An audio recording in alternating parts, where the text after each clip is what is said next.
ఆ రోడ్డు నాణ్యత చూస్తే ముక్కున వేలు వేసుకోవాల్సిందే.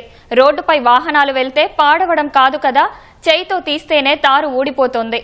సూర్యాపేట జిల్లా మునగాల మండలం నేలమర్రిలో వేసిన వారం రోజులకే రోడ్డు దుస్థితికి నిదర్శనమైంది. లక్షలు ఖర్చు పెట్టి నిర్మించిన రోడ్డు నాణ్యతలేమిపై గ్రామస్తులు ఆగ్రహం వ్యక్తం చేస్తున్నారు. నాసిరకం పనులతో గుత్తెదారులు జేబులు నింపుకున్నారని ఆరోపించారు. రహదారికి ఇరువైపులా మట్టి పోయకపోవడంతో చివరి భాగాల్లో ఎక్కడికక్కడ పైకి లేస్తుందంటున్నారు. నాసిరకం పనులు చేసిన కాంట్రాక్టర్పై అధికారులు చర్యలు తీసుకోవడం లేదని మండిపడుతున్నారు.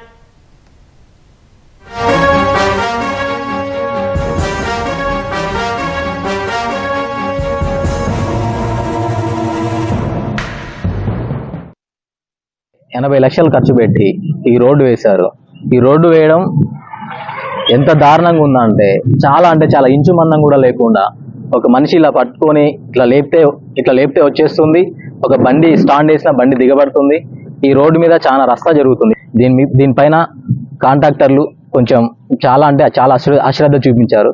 ఈ అశ్రద్ధకు కారణమైన కాంట్రాక్టర్ల పైన మన ప్రభుత్వం ఒకసారి పరిశీలన చేసి ఆ కాంట్రాక్టర్ల పైన చర్యలు తీసుకొని మళ్ళీ ఈ రోడ్ని పునర్నిర్మాణం చేయవలసిందిగా మిమ్మల్ని అందరినీ వేడుకుంటున్నాము.